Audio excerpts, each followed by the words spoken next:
El concepto de gas ideal es un concepto que aparece en muchas aplicaciones de la física, la química, la ingeniería química y otras ramas de la ciencia, y ese a veces está a veces mal definido, mal entendido, y voy a tratar de una explicación más o menos universal y que nos permita entender las distintas aplicaciones de este concepto.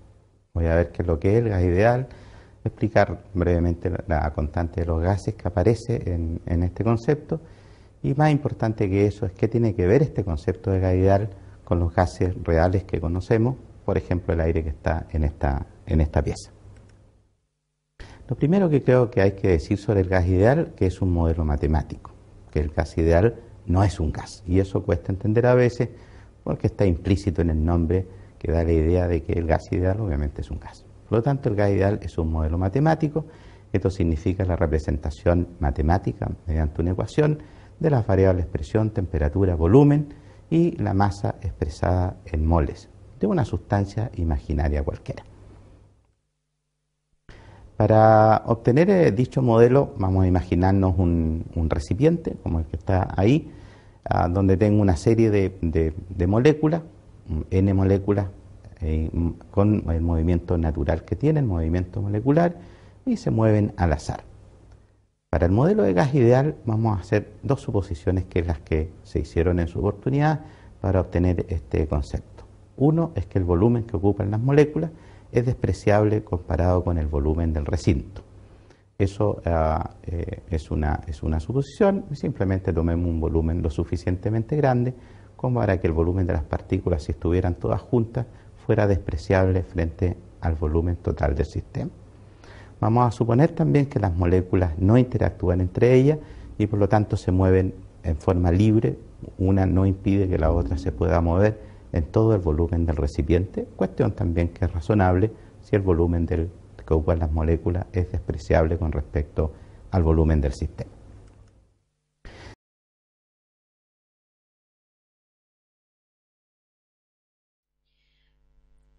Las leyes de los gases son aquellas que describen las relaciones entre las variables presión, volumen, temperatura y cantidad de materia o moles. Son 4 leyes y una ecuación que se deduce a partir de ellas: la ley de Boyle, la ley de Charles, la ley de Gay-Lussac y la ley de Avogadro, de las cuales deriva la ecuación de los gases ideales. La ley de Boyle describe la relación entre presión y volumen, de manera que presión por volumen igual a una constante, o bien presión inicial por volumen inicial igual a presión final por volumen final. En otras palabras, el volumen de una cantidad fija de gas con la cantidad constante es inversamente proporcional a la presión. Es de notar que también la temperatura permanece constante. Un ejemplo práctico puede ser la expansión de los globos meteorológicos al ascender. Estos en la superficie de la Tierra tienen un diámetro de aproximadamente 2 metros, y al subir a presiones más bajas llegan a ser del tamaño de una casa. La ley de Boyle puede corroborarse en el comportamiento del aire comprimido en el émbolo de una jeringa. Este es un sistema isotérmico, que quiere decir de temperatura constante. Y este es el gráfico de la ley de Boyle para la expansión de un gas ideal. La ley de Charles describe la relación entre volumen y temperatura, con la presión y la cantidad de moles constante, donde volumen sobre temperatura es una constante, o bien volumen inicial sobre temperatura inicial es igual al volumen final sobre la temperatura final. En otras palabras, el volumen de una cantidad fija de gas es directamente proporcional a la temperatura. Un ejemplo es lo que le sucede al aire contenido en un globo cuando se le vierte nitrógeno líquido a una temperatura de alrededor de menos 200 grados Celsius. Para dimensionar la ley de Charles, en 2012 una adolescente británica tuvo que ser sometida a cirugía para ser extirpado su estómago por haber consumido un reducido volumen de nitrógeno líquido en un cóctel. Si el nitrógeno hubiera ebullido, este se hubiera expandido y el abdomen de la muchacha habría estallado. La ley de Charles actúa sobre un sistema isobárico, es decir, a presión constante. Imaginemos una cantidad de volumen fija que es calentada a una llama. Este va a ser el comportamiento que tenga su volumen al aumentar la temperatura.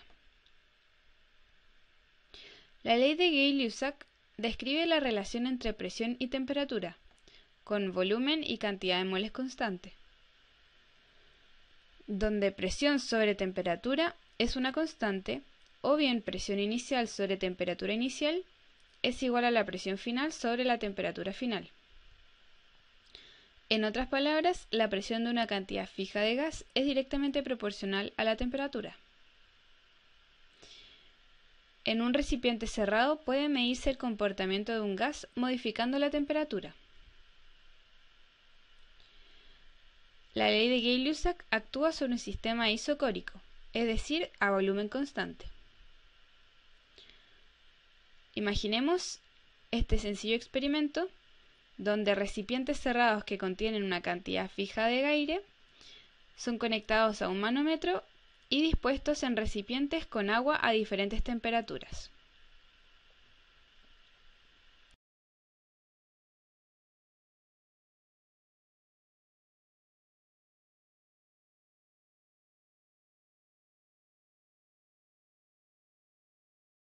Los cambios de temperatura generalmente van acompañados de cambios en propiedades físicas de la materia o de los cuerpos.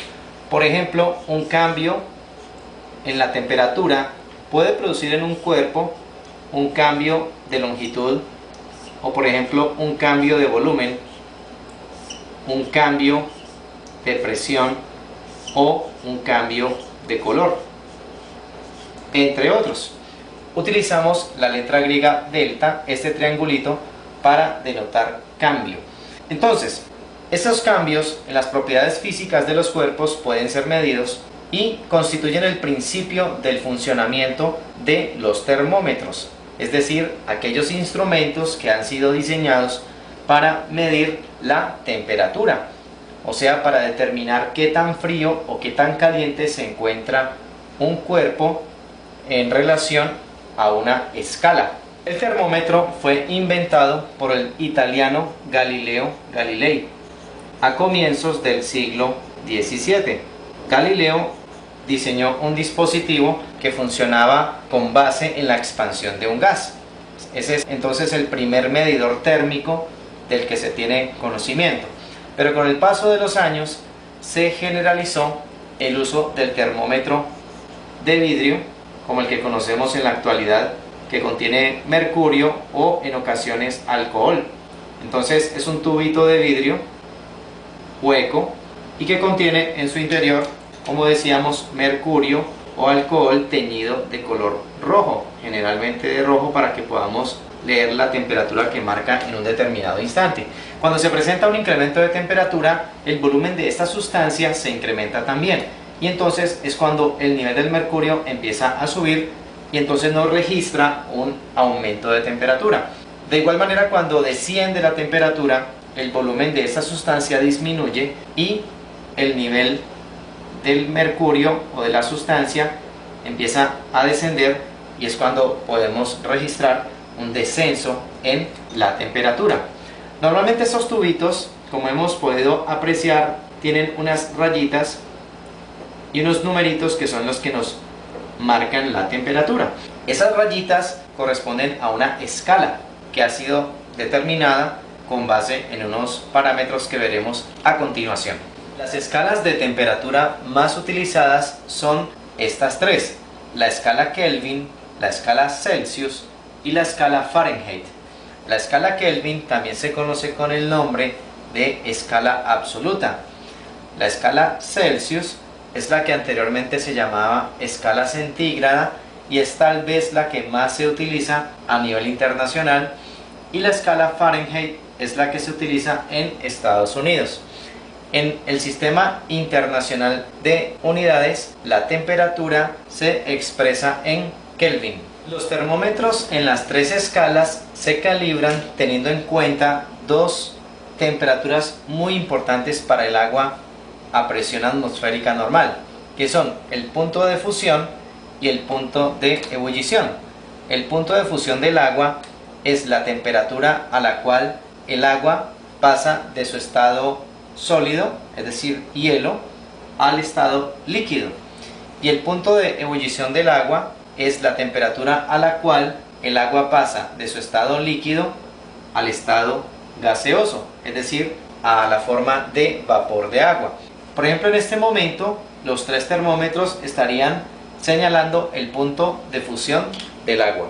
Veamos cuáles son los valores del punto de fusión y el punto de ebullición del agua en las tres escalas, para que veamos también cuál es la correspondencia entre dichas escalas de temperatura.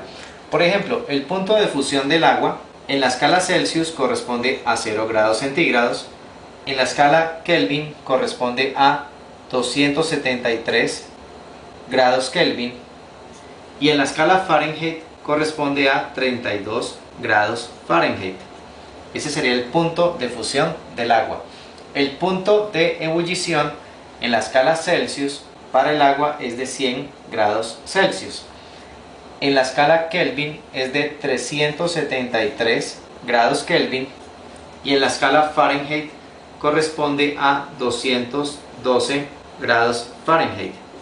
Podemos ver que en la escala Celsius entre 0 y 100 grados Celsius hay 100 unidades. Esas 100 unidades corresponden a 100 grados y por esa razón la escala Celsius se conocía anteriormente como escala centígrada. Aún en nuestros días este valor lo leemos como 0 grados centígrados y este como 100 grados centígrados, pero realmente corresponde a grados Celsius. En la escala Kelvin o escala absoluta, el valor mínimo que se puede alcanzar es lo que se conoce como el cero absoluto, es decir, 0 grados Kelvin, que es la mínima temperatura que puede alcanzar la materia, es decir, el momento en el cual las moléculas de la materia no tienen energía cinética para ceder o para transferir. Esa temperatura corresponde en la escala Celsius a menos 273 grados Celsius y en la escala Fahrenheit corresponde a menos 460 grados Fahrenheit. Como podemos apreciar, las temperaturas en la escala Kelvin son siempre positivas. En cambio, en las escalas Celsius y Fahrenheit, las temperaturas pueden tomar valores negativos. Por ejemplo, en la escala Celsius, las temperaturas por debajo de 0 grados Celsius son las que nos indican temperaturas bajo cero, es decir, cuando hay bastante frío.